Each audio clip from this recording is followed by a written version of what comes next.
Halo semuanya, untuk memulai hari ini, saya akan membacakan nama Karagata.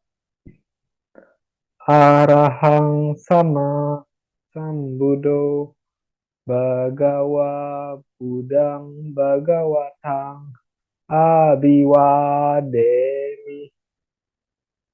swakato bagawata damo damang namasami Supatipano Bhagavato Sawaka Sanggo Sanghang Namami Sadu Sadu Sadu.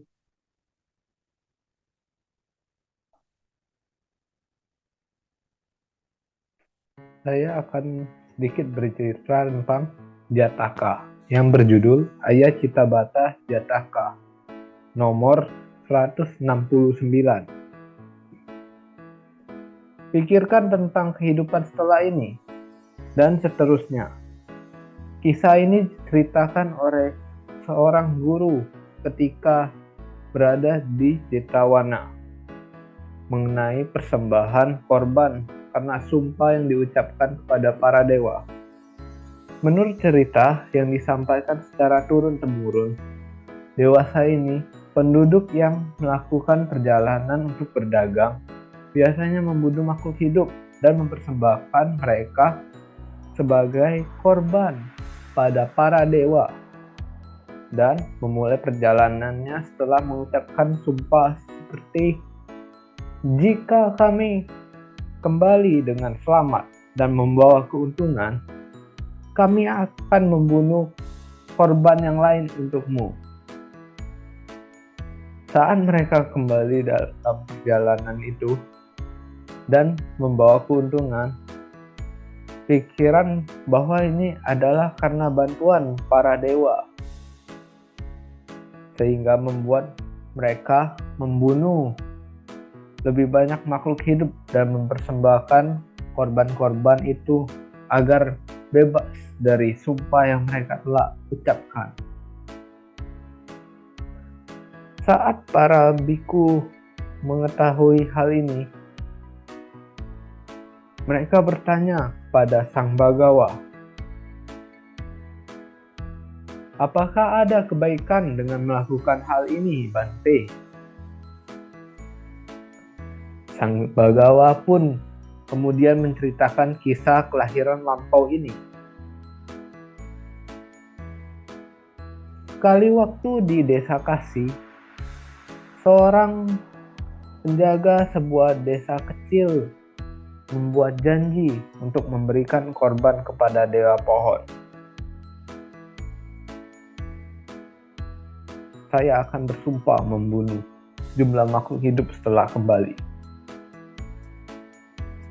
Setelah kembali, ia pun membunuh beberapa makhluk hidup dan mempersembahkan kepada dewa pohon agar ia bebas dari sumpah yang telah ia ucapkan. Namun, sang dewa pohon mengulangi syair berikut ini. Pikirkan tentang kehidupan setelah ini saat engkau mencari pembebasan.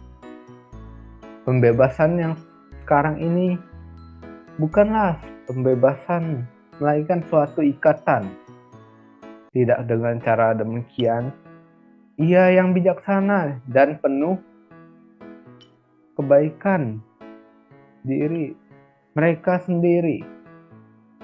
Bagi mereka yang bodoh, kebebasan mereka berakhir dalam suatu ikatan. Setelah itu, para manusia pun menahan diri untuk melakukan pembunuhan dengan berjalan di jalan yang benar. Sehingga mereka kemudian terakhir kembali di alam dewa.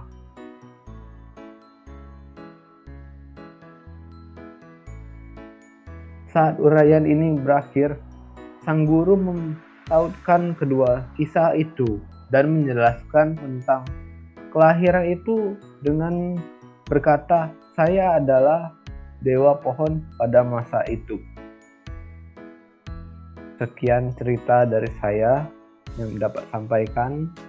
Kemudian ada sedikit Dhammapada yang saya ingin sampaikan. Anahi labu panisa ana binaga naga nini ewa metang abinaya biku sa Buddha sawako sakarang nabi nandeya wiwe kan manu brun aye. Artinya, ada jalan yang menuju pada keberuntungan duniawi dan ada jalan lain yang menuju pada nibbana. Setelah menyadari hal ini dengan jelas, hendaklah seorang biku siswa Sang Buddha tidak gembira dalam hal-hal duniawi dan tetapi mengembangkan pembebasan diri. Dhammapada syair 75. Sekian yang dapat saya sampaikan. Terima kasih.